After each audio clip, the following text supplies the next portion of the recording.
कभी कभी ये दिल किसी से भी लग जाता है। आखिर क्यों होता है ऐसा? शायद ये एक रूह का पाक रिश्ता होता है दूसरी रूह के साथ, जो ना समाज की बनी दीवारों से डरता है ना नियमों को। लेकिन समाज के बने नियम, पुरानी सोच ऐसी रूहानी रिश्तों को कलंकित कर देती है और आखिर में सब खत्म हो जाता है। वो साथ, वो एहसास, और बचता है तो सिर्फ मातम।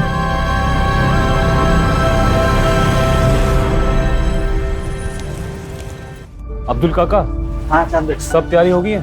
हाँ चांद बेटा, सारी तैयारियां हो चुकी है। डिनर में किसी भी चीज की कमी नहीं रहनी चाहिए, और हाँ, मीठे में शेर खुरमा जरूर रखिएगा। बस आधे घंटे में शीर खुरमा भी तैयार हो जाएगा। ठीक है। हेलो रुक सर। अब हमसे दूर जा रहे हैं ना, लेकिन याद रखिएगा आप कभी हमसे दूर नहीं रह पाओगे। ये तो तुम्हारी गलत फहमी है। आजकल तो सिर्फ हमें एक ही का ख्याल आता है। चलो हम बाद में बात करते हैं। सब सेट है? जी अरबाज भाई, सब ठीक है। ये हीना तबस्सुम कहाँ रह गई? हीना तबस्सुम, और कितना वक्त लगेगा? आ गए भाईजान। कैसी लग रही हूँ? भाभी, बेगम को तैयार होने के लिए थोड़ा तो वक्त लगेगा ना मियाँ? और कितना वक्त नहीं है? अब हमारी बहन को देखिए, कितना जल्दी तैयार होकर आ गई। एक मिनट, थोड़ा कॉल। हाँ। हेलो। हाँ जोया। तुम जो कर रहे हो ना चांद, इसका नतीजा अच्छा नहीं होगा। तुम्हारे लिए क्या कुछ नहीं किया हमने।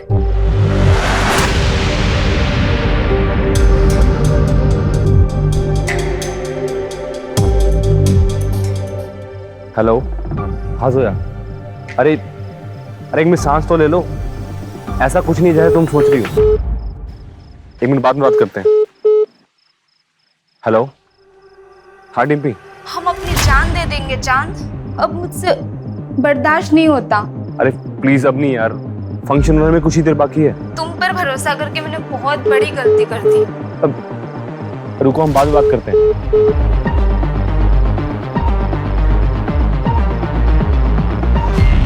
हेलो। क्या कर रहे हो?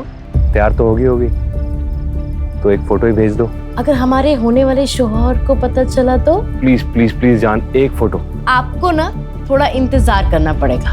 अच्छा चलो हम रखते हैं, बारात आने का टाइम हो गया है। ठीक।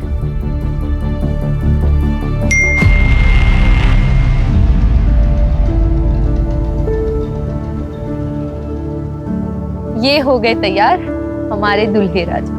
तुम्हारी दुल्हन तैयार हो गई? हाँ हो गई, चलिए अंदर।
चांद भैया,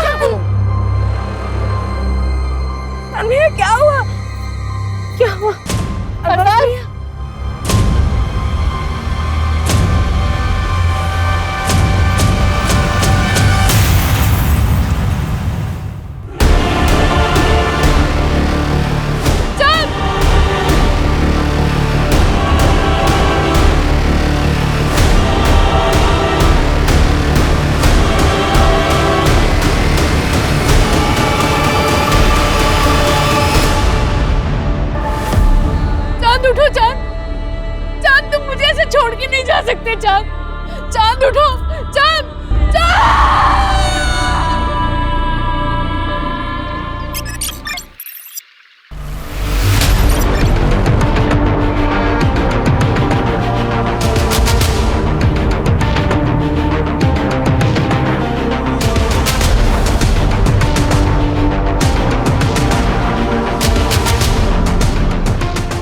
तीसरी बार तुमने अपना रिकॉर्ड तोड़ा है।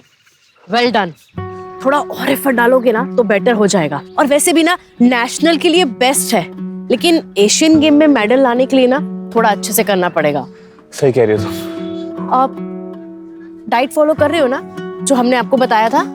तुम्हें पता है ना हम कितने इंटेलिजेंट हैं। अच्छा, वो कैसे? वो ऐसे कि हमने अपने न्यूट्रिशन से प्यार कर लिया। अब सारी जिंदगी फिटनेस की टेंशन खत्म। अच्छा, लेकिन हम सीरियस हैं। हम चाहते हैं कि आप अपना स्टेमिना बढ़ाओ एशियन गेम के लिए, और बहुत जरूरी है। तुम्हें मेरे स्टैमिना पे शक है तो एक बार हटो।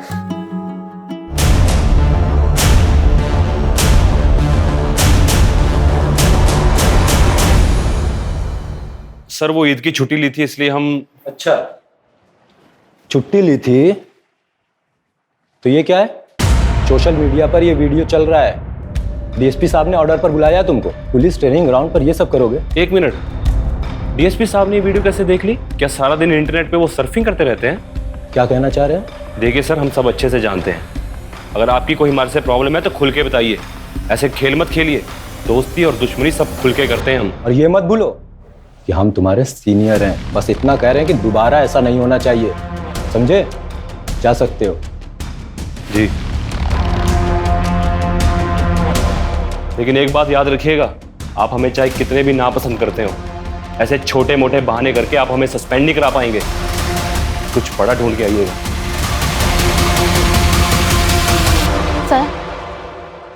सर, जी क्या हुआ बताइए। हमारा नाम रीना है। हमारे नेशनल कॉलेज के पास एक बार है जहाँ पर कुछ लोग हमेशा नशे की हालत में लड़कियों के साथ छेड़छाड़ करते रहते हैं। उस बार का मालिक भी हमारे साथ बदतमीजी करता है। क्या नाम है बार का?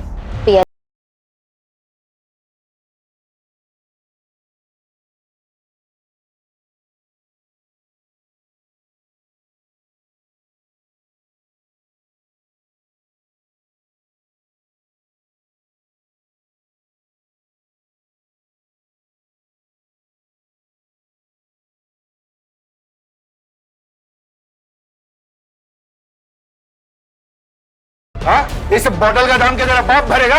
मेरे बाप की छोड़, अपने बाप दादा को याद कर ले।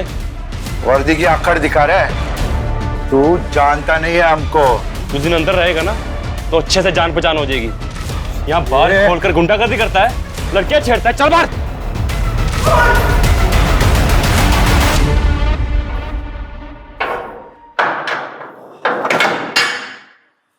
ये सब क्या चांद? कुछ नहीं सर, अपनी ड्यूटी कर रहे हैं। ये आदमी ना कहानी मत सुनाओ मुझे। और ये मत भूलो कि ये जो वर्दी मिली है ना, स्पोर्ट्स कोटा में मिली है तुम्हें। ना तुम्हारे बस की बात नहीं है सब इंस्पेक्टर बनना। जिस आदमी को अंदर डाला है ना, तुरंत रिलीज करो। सर इसके खिलाफ कंप्लेंट मिली है हमें। कंप्लेन मिली है? मतलब कोई भी लड़की आकर कुछ भी कहेगी, बिना इंक्वायरी किए मान लोगे? हाँ मिश्रा जी? Yes sir. ये सज्जन आदमी को तुरंत रिलीज करिए। यस।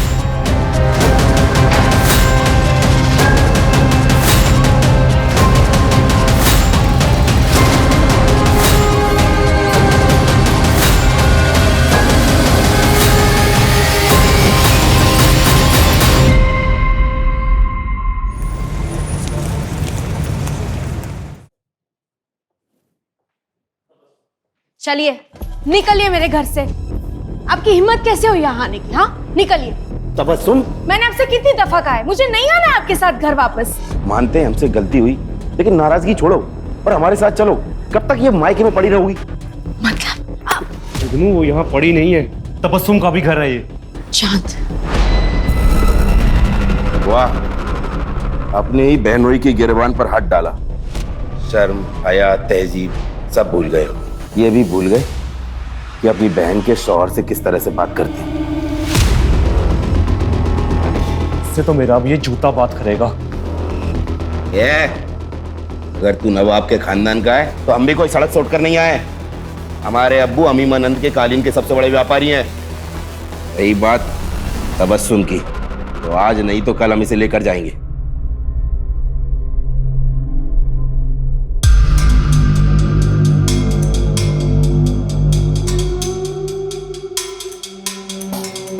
क्या है ये सब?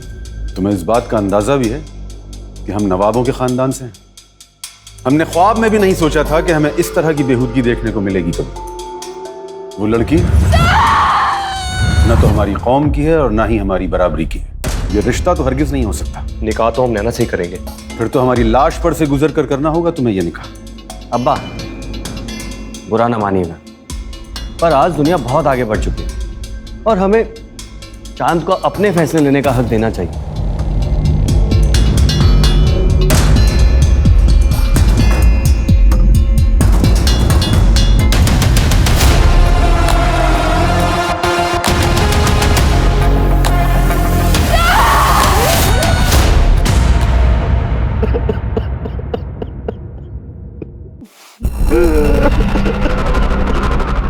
अरे जैसा भी था हमारा साला था, हम सबको छोड़कर चला गया। जब तक पोस्टमार्टम नहीं हो जाता हम हमारे भाई को नहीं दफनाएंगे। बस हमें पुलिस में खबर करनी चाहिए। चांद जवान था, सेहतमंद था, स्पोर्ट्समैन था। उसको कैसे हार्ट अटैक हो सकता है? तो मुझे यकीन नहीं हो रहा। क्या चाहते हो तुम? अपने बेटे को दफनाने से पहले हम उसके जिस्म के टुकड़े टुकड़े कर दें। डॉक्टर ने डेथ सर्टिफिकेट दे दिया है, अब किसी पोस्टमार्टम की कोई जरूरत नहीं। चलो जनाजे की तैयारी शुरू करो।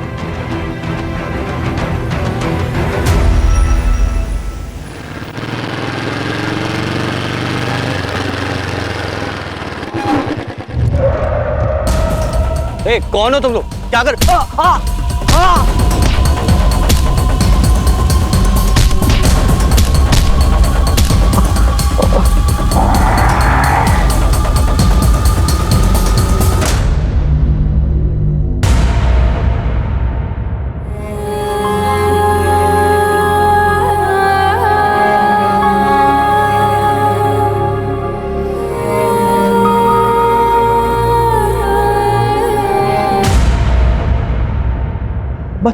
चांद को ऐसे कैसे हार्ट अटैक आ सकता है? चांद जवान था, सेहतमंद था, स्पोर्ट्समैन था। चांद को हार्ट अटैक हो ही नहीं सकता। मैं यकीन नहीं कर पा रहा हूँ। अब्बा। हाँ बेटा। अब्बा, आप दिल के मरीज हैं। भाई के जाने का गम सबको है, मगर आप यूं ही ये सब सोचते रहोगे तो आप ही की तबीयत बिगड़ेगी ना। अब ये सब सोचना बंद कीजिए और ये लीजिए दवाई।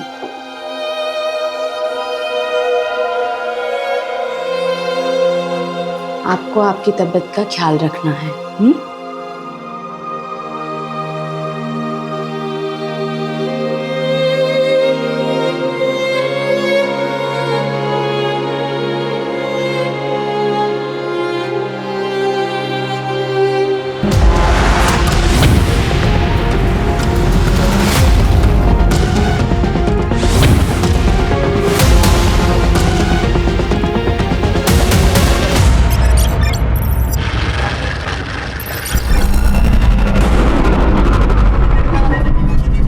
जी कहिए। मेरा आज इंटरव्यू है, मुझे देर हो रही है। मुझे अगले आईटी चौराहे तक उतार देंगे?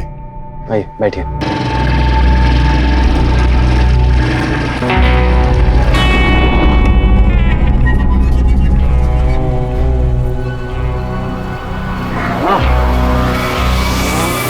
बस बस यही रोक दीजिए। Thank you sir, thank you so much.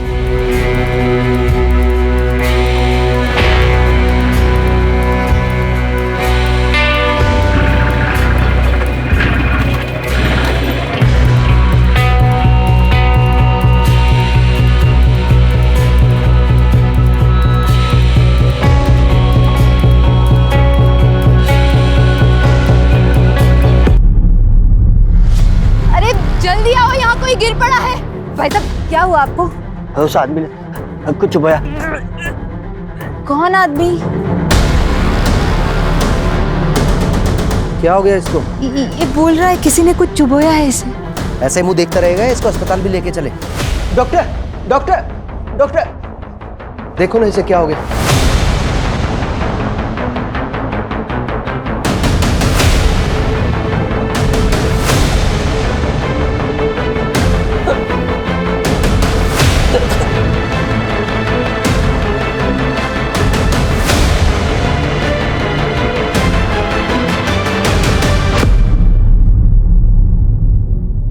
I am sorry, पर ये नहीं रहे।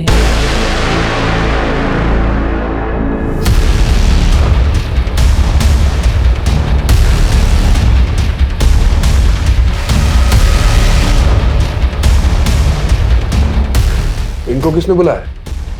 मैंने बुलाया सर, मुझे केस हार्ट अटैक का नहीं लगता है। Hello doctor. Hello inspector. Doctor Divya ने हमें फोन पे बताया था कि इनके कंधे पे कोई पिन चुभोने का मार्क है। जी, यहां पर। ये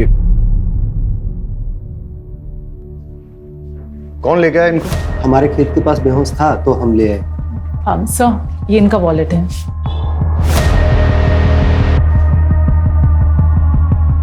नवाब अरबाज कुरैशी, उन्नाव। फैमिली को इन्फॉर्म करो और बॉडी को पोस्टमार्टम के लिए भेज दो। Right sir.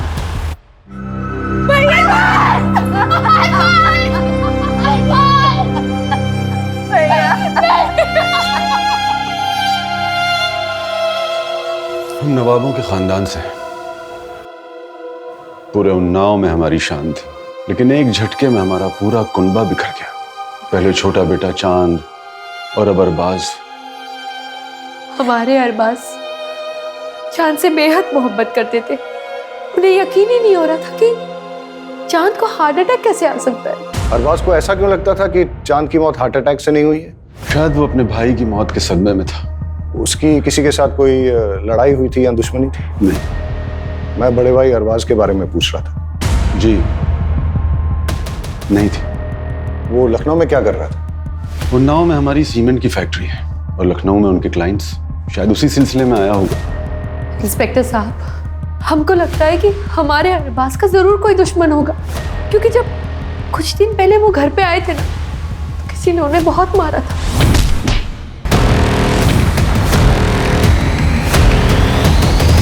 सर, जब अरबाज पर अटैक हुआ था उसी समय मैंने उससे कहा था कि पुलिस स्टेशन में आकर एक FIR कराने के लिए। सुना है नवाब साहब कि आपके ऊपर किसी ने हमला कर दिया। आप ना पुलिस स्टेशन आ जाइए और आकर एक FIR लिखवा दीजिए। लेकिन वो आया ही नहीं। बेचारा अपने भाई चांद गिरा हार्ट अटैक से। चांद एक नेशनल लेवल एथलीट था, सब इंस्पेक्टर था और उसकी फैमिली बोल रही थी कि एकदम फिट था। अब उसका इस तरह हार्ट अटैक से मरना कुछ समझ में नहीं आ रहा है। आजकल तो लोग जिम में एक्सरसाइज करते करते बेवजह मर जाते हैं हार्ट अटैक से। आप ही हैं नवाब साहब के फैमिली डॉक्टर? जी हाँ। आप यकीन से कह सकते हैं कि चांद की मौत हार्ट अटैक से हुई थी?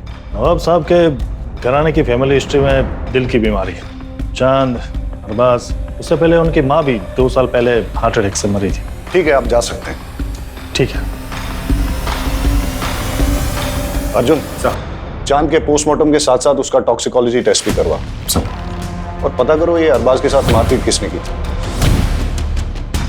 2 भाइयों की मौत, वो भी एक के बाद एक, और अरबाज के साथ मौत के पहले मारपीट भी हुई थी। वो ना हो इसमें कोई दुश्मनी का एंगल जरूर है। अब सवाल ये उठता है कि दुश्मन घर के बाहर है या अंदर। अरे कूद जा लल्ले, कुछ नहीं है। नहीं अनु, मैं नहीं कूदूंगा। अरे तुम्हारी ऐसी की तैसी। नहीं अनु, मत।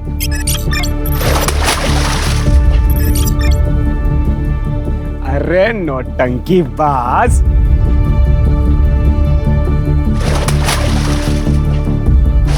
अनु, कुछ हो जाता तो। हो गई नौटंकी, कमर तक तो पानी नहीं है तुम्हारे। नौटंकी बाज।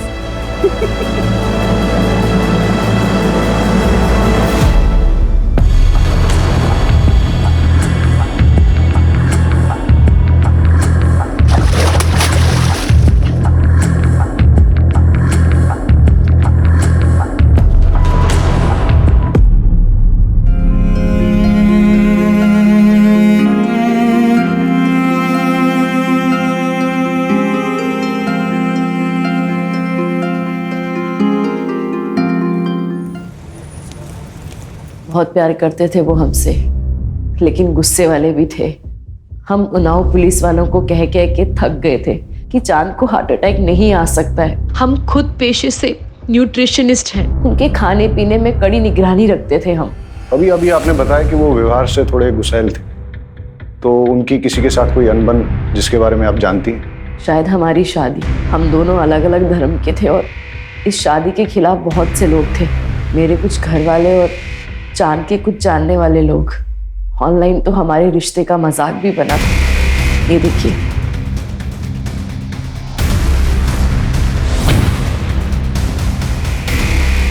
ये वीडियो सबसे पहले किस आईपी एड्रेस से अपलोड हुई, किसने भेजी और किस किस को भेजी, सारी डिटेल्स निकालो। जी सर, और मैंने उस चौक पे भी पता करने के लिए कह दिया है जहां अरबाज के साथ मारपीट हुई थी। वहाँ की सीसीटीवी फुटेजेस भी मंगवा ली है, शायद वहाँ से कोई क्लू मिल जाए। सर, ये अरबाज की पोस्टमार्टम रिपोर्ट है। ठीक, जाओ। ओके सर, पोस्टमार्टम रिपोर्ट के हिसाब से अरबाज की मौत हेवी पॉइजनिंग की वजह से हुई। ये भी लिखा है कि अगर ज़्यादा मात्रा में लिया गया हो तो महज कुछ ही मिनटों में उस इंसान की मौत हो सकती है।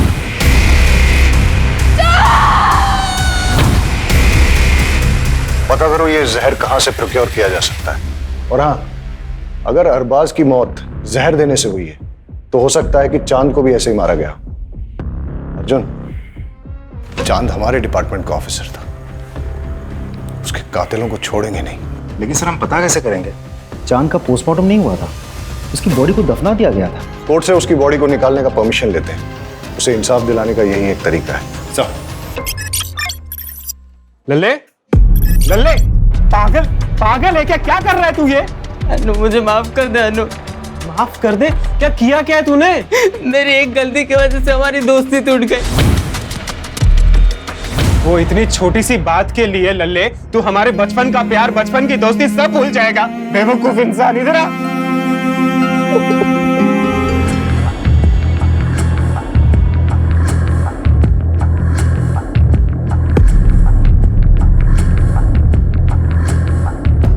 तो चांद के अवशेष को निकलवाकर टॉक्सिकोलॉजी के लिए भेज दिया गया है। हमारी फोर्स का होनहार ऑफिसर था, फिर भी मरने के बाद भी उसे चैन नहीं मिला। इंस्पेक्टर राकेश के साथ चांद की कुछ प्रॉब्लम चल रही थी। अपने राकेश साहब जो है ना, बड़े साहब, खाने पिलाने वाले आदमी थे, और चांद साहब एकदम सीधे साधे। उनके बीच में कुछ तो झगड़ा चल रहा था। सुन, जो फाइल के पन्ने पलट रहा है ना, बंद कर दे, और जो कर रहा है ना, वो भी करना बंद कर। हम क्या कर रहे हैं सर? सस्पेंड करा देंगे तुझे। नहीं करा पाएंगे सर। आखिर उड़ते हुए तीर को कौन न्योता देता है? चांद और उसके बड़े भाई अरबाज दोनों ही जुगनू और तबस्सुम की तलाक करवाने के पीछे पड़े थे। इससे तो मेरा अब ये जूता बात करेगा, क्योंकि वो दोनों जुगनू को पसंद नहीं करते थे। क्या प्रॉब्लम थी जुगनू के साथ? जुगनू ने झूठ बोल के शादी की थी। ना वो नवाब है और ना ही पैसे वाला। दिन भर आवारागर्दी करता रहता है, अयाशी करता रहता है। पता करो ये जुगनू कहाँ टिमटिमाता है। Right sir.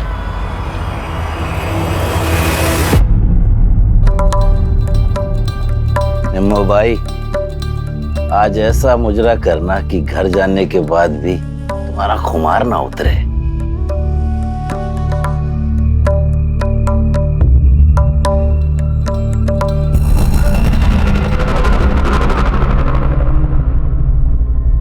यहाँ तो ताला लगा हुआ है। नजाकत ने लूटा शराफत। पुलिस हमारे घर? चल अंदर बैठ। अरे ये क्या बदतमीजी है? चल।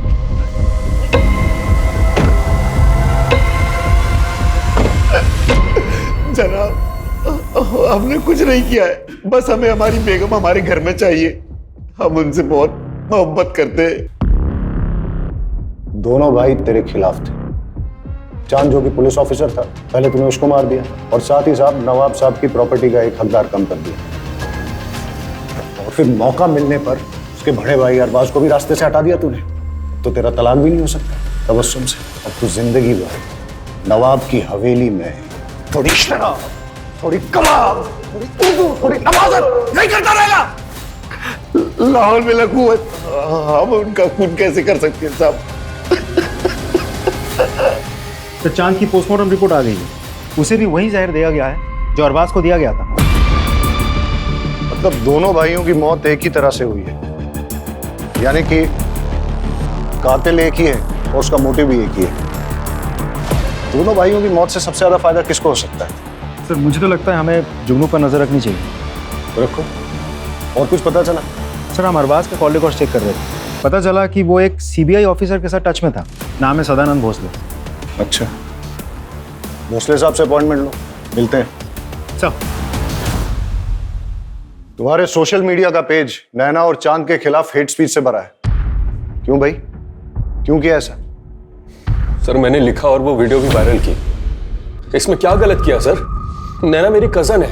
अगर मैं अपने घर की इज्जत नहीं बचा सकता तो किस काम का हूं मैं सर? ये लोग हमारी बहन बेटियों को भड़का रहे हैं सर। इसलिए चांद को रास्ते से हटा दिया, मार दिया उसको तुमने? गुस्सा तो बहुत आता था उस पे, ऐसे देख के खून खौलता था, लेकिन मैंने उसे नहीं मारा सर। हमारे पास आई विटनेस है जिसने तुमको चांद के साथ लड़ते हुए देखा है। अबे हीरो, चल निकल यहाँ से, वरना तेरी सारी रंगबाजी यहीं निकाल दूंगा।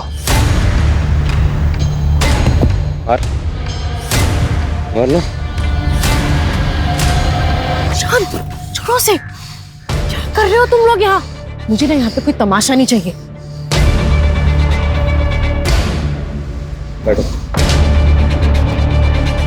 सर उन लोगों के साथ कुछ भी होता है तो पूरी दुनिया ह्यूमन राइट्स के नाम पे खड़ी हो जाती है। हमारी बहन बेटियों के साथ जो हो रहा है उसका क्या सर? नफरत से सिर्फ नफरत फैलती है।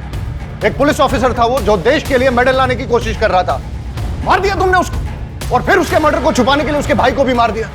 ऐसे नहीं मानेगा ये।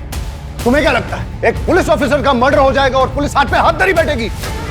लेके जाओ इसे और तब तक तोड़ो जब तक ये सच नहीं बोलता। लेके जाओ।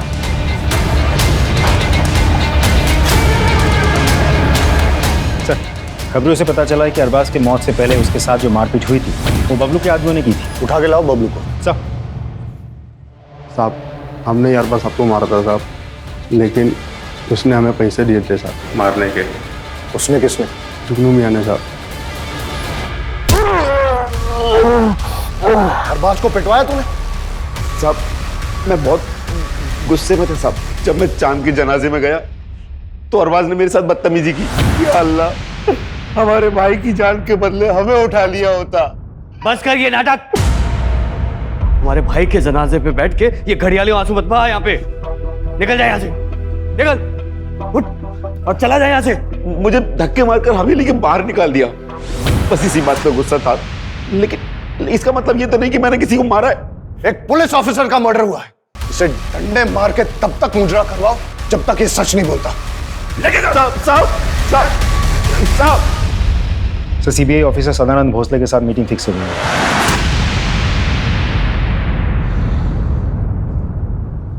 अरबाज ने मुझसे बात की थी। वो चाहता था कि उसके भाई के मर्डर की इन्वेस्टिगेशन सीबीआई करे, लेकिन सीबीआई ऐसे किसी केस को कैसे ले सकती है? मैंने उसे लोकल पुलिस स्टेशन में जाकर एफआईआर दर्ज कराने की बात की थी। सब इंस्पेक्टर चांद का मर्डर केस काफी पर्सनल है सर हमारे लिए। एक पुलिस ऑफिसर को मारा गया और उसके बाद उसके बड़े भाई का भी मर्डर किया गया, और अभी भी हमारे हाथ में कोई ठोस कड़ी नहीं लग पाई। Anyways, thank you.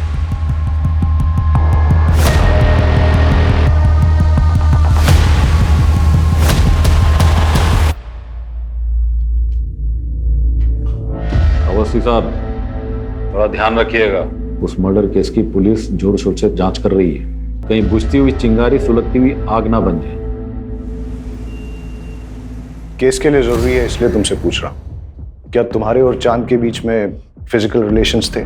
नहीं सर, हमने डिसाइड किया था कि जो करेंगे शादी के बाद करेंगे। लेकिन आप ये सवाल क्यों पूछ रहे हो? इससे उसकी मौत का क्या वास्ता है? जांच में हमें यह पता चला है कि चांद उन्नाव के बाहर एक केमिस्ट से रेगुलर तौर पे सेक्सुअल परफॉर्मेंस की दवाइयां खरीदता था।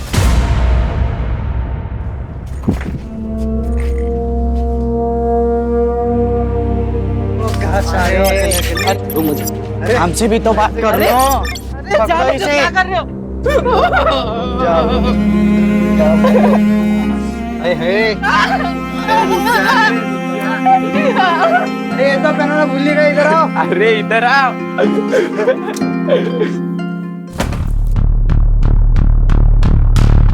इंस्पेक्टर साहब, आप लोग यहाँ?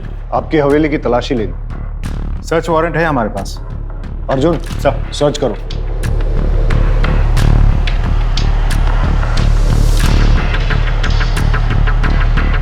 और कितनी तकलीफें पहुंचाएंगे हम? जाइए यहाँ से, अकेला छोड़ दीजिए हम सब, बंद कीजिए ये सब। आपके दोनों बेटों की हत्या हुई है और आप चाहते हैं कि हम इन्वेस्टिगेशन बंद कर दें?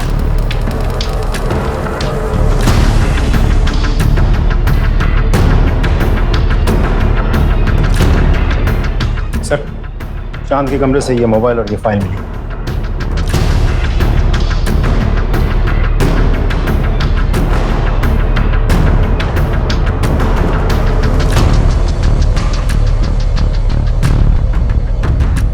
इंस्पेक्टर राकेश अवस्थी से मिलना पड़ेगा। आपका चांद के साथ कोई प्रॉब्लम चल रहा था तो आपने उसे मरवा दिया, और फिर इस मर्डर को छुपाने के लिए चांद के बड़े भाई अरबाज को भी मरवा दिया। ये सब बकवास और बेकार की बातें हैं। ये डॉक्यूमेंट्स देखिए, चांद ने ये सबूत इकट्ठे किए थे कि 6 महीने पहले एक लड़के को आपकी कस्टडी में टॉर्चर करते हुए आपने उसे मार डाला।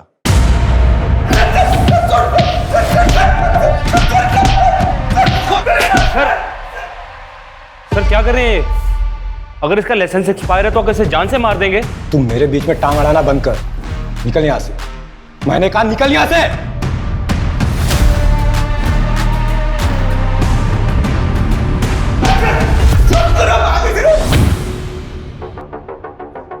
नहीं सर, किसी ने उसे हाथ भी नहीं लगाया था।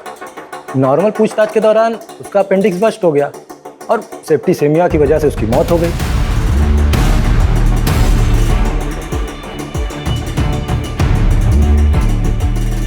हम ना छोड़ेंगे नहीं तुम्हें। एक मासूम की जान ले ली तुमने।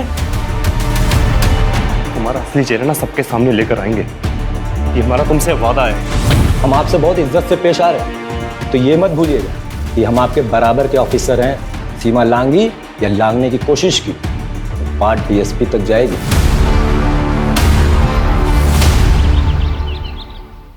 वहीं रुक जाओ, वहीं रुक जाओ। अगर हमारा बेटा तुम्हारे प्यार में नहीं पड़ा होता ना, तो आज वो जिंदा होता। अगर आपने अपना बेटा खोया तो मैंने भी अपना प्यार खोया है। कुछ नहीं खोया है तुम, लेकिन हमने अपना बेटा खोया है। और हमें तो कभी कभी लगता है कि तुम्हारे घर वालों में से किसी ने हमारे बेटे को। अब वो आपकी तबीयत खराब हो जाएगी। आपको जो लगता है लगता रहे, बाहर के लोगों को भी ना बहुत कुछ लगता है। आपने तो चांद का पोस्टमार्टम भी नहीं होने दिया ना। बदतमीज, निकल जाओ यहाँ से।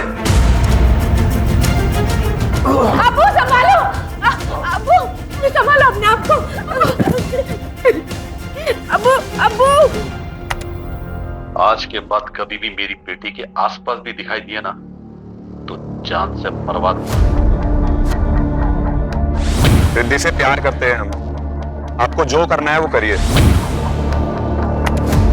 ये ऑडियो फाइल अमर की iCloud स्टोरेज से मिला है, और साथ ही उसकी और आपकी बेटी रिद्धि की बहुत सारी फोटोज भी मिली। और क्या मिला? और एक वीडियो भी मिला है जिसमें अमर ने डर जताया कि आप उसका खून करवा सकते हैं। सब बकवास है, झूठ है। ये रही उसकी असली पोस्टमार्टम रिपोर्ट, जो आप लोगों ने बदल दी थी। इस रिपोर्ट में यह साफ साफ लिखा है कि उसकी मौत 11 हड्डियां टूटने और इंटरनल ब्लीडिंग से हुई है। और जब ये सबूत चांद ने इकट्ठे किए तो आप लोगों ने उसको मरवा डाला।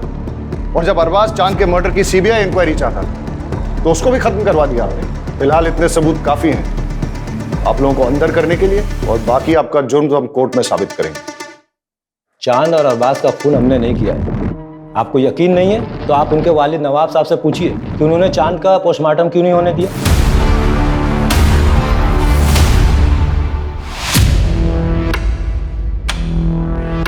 कैसे हैं इकबाल साहब? ठीक है। अभी हमें जब पता चला कि इकबाल साहब को हॉस्पिटल लेके आए तो हमने सोचा कहीं इनके साथ भी ऐसा ही तो नहीं हुआ जैसा इनके बेटों के साथ।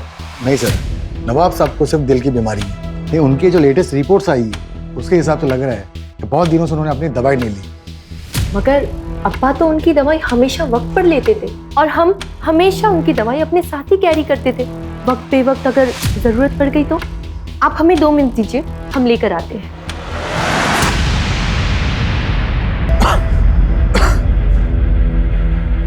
नवाब साहब, एक बात हमारी समझ में नहीं आई, आपने अपने छोटे बेटे चांद की बॉडी का पोस्टमार्टम क्यों नहीं होने दिया? बचपन से जिसे दिल से लगाकर पाला, पोसा, बड़ा किया, उसके टुकड़े कैसे होने देते? ये रही दवाई। ले दीजिए मुझे।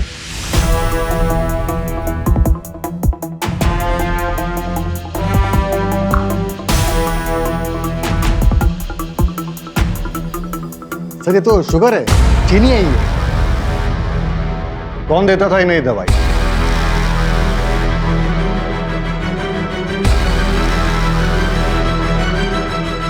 तुमने अपने अब्बा को मारने की कोशिश की, क्यों किया तुमने ऐसा? प्यार करते थे हम किसी और से, मगर हमारे अब्बू ने हमारा निकाह उस जुगनू से करवा दिया।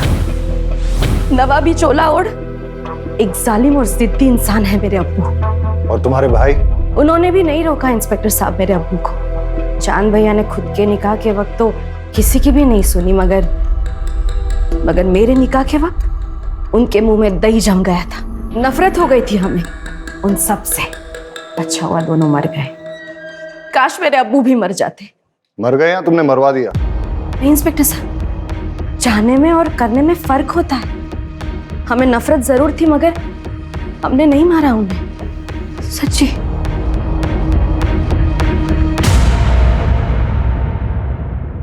चांद और अरबाज के केस में इतने सारे सस्पेक्ट्स हैं, सन्नी, जुगनू, इंस्पेक्टर अवस्थी, इकबाल कुरैशी, तबस्सुम, हीना, कोई भी हो सकता है।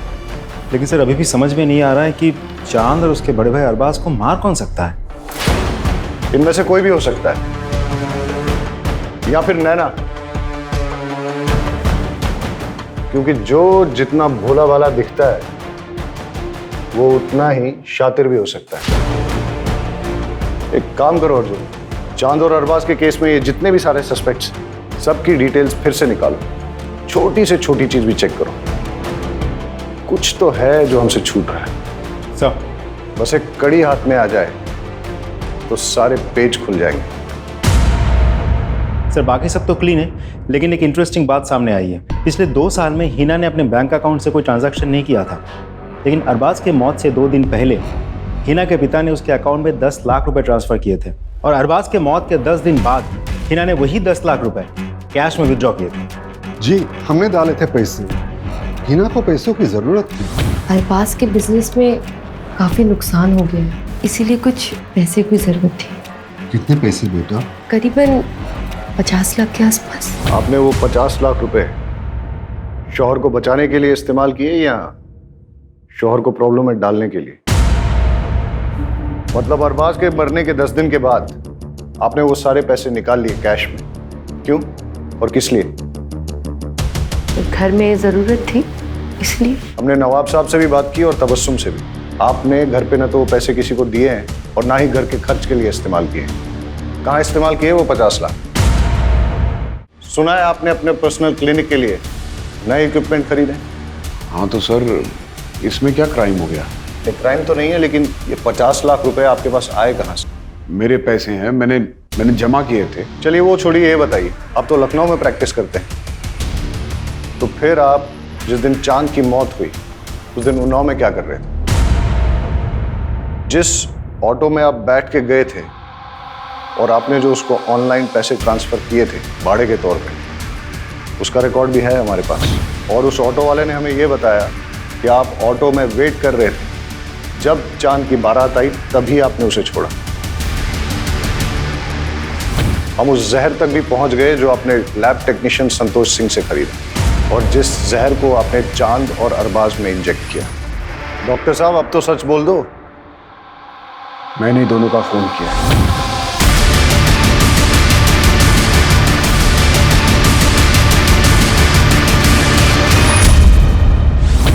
सच आपको हम बताते, जब हमारी शादी अरबाज से हुई तो हम बेहद खुश थे, मगर हमारी खुशी तो सिर्फ चंद पलों की थी। शादी के बाद हमको एहसास हुआ कि अरबाज हमसे प्यार नहीं करते। हमारी शादी को 2 साल हो गया था, मगर उन्होंने कभी हमें हाथ तक नहीं लगाया। हमें उन पर शक होने लगा। एक दिन फिर अरबाज बाहर जा रहे थे, तब हमने फैसला किया कि आज इनका पीछा करेंगे।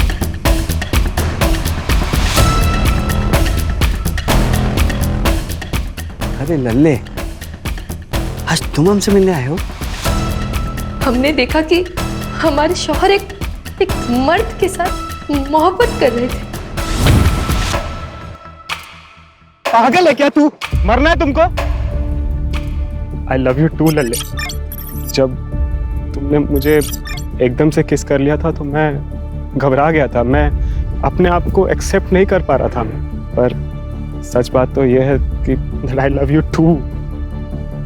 लेकिन अनु, दुनिया हमें समझ नहीं पाएगी। हमें कुछ करना पड़ेगा। अगर मैं दुनिया के सामने मर जाऊँ तो? पागल है क्या तू? नहीं, मैं लखनऊ जाके रहूंगा।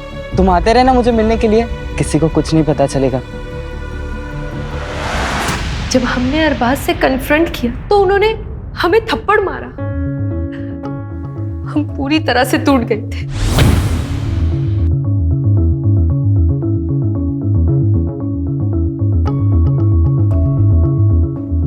क्या हुआ भाभी, आप रो क्यों रही हैं? तुम्हारे भाई हमसे नहीं बल्कि एक मर्द से मोहब्बत करते हैं। अरे हमको समझ में नहीं आ कि हम करें तो क्या करें। अभी आप रोइए मत। हम बेहद खुश थे। भले ही हम दोनों के बीच में एक छोटा सा रिश्ता बना हो, मगर हमने चांद से मोहब्बत की थी और उसने फिर शादी करने का फैसला ले लिया। ये तुम क्या कह रहे हो चांद? हम तुमसे प्यार करते, तुम ये नहीं कर सकते। हमें छोड़ के तुम किसी और से शादी नहीं कर सकते। हम आपसे प्यार नहीं करते, वो बस एक हमारी गलती थी। हम नैना से प्यार करते और भैया को हम और दगा नहीं दे सकते। ये आपका नसीब है।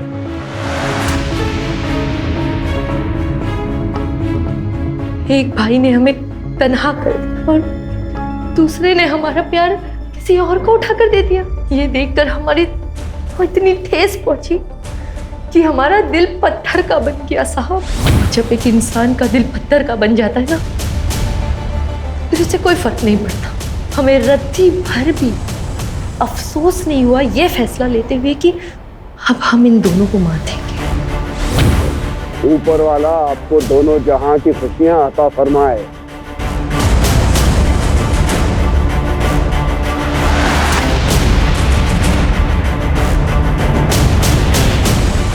अरबाज को उसके भाई के खून के बाद तड़पते हुए देख के बहुत खुशी हो रही थी हमें, मगर अरबाज के सर पर तो अपने भाई की मर्डर की इंक्वायरी करने का भूत सवार हो गया। बस फिर क्या, अरबाज और उसके भूत दोनों को साथ में दफना दिया। जी कहिए। मेरा आज इंटरव्यू है, मुझे देर हो रही है। मुझे अगले आईटी चौराहे तक उतार देंगे?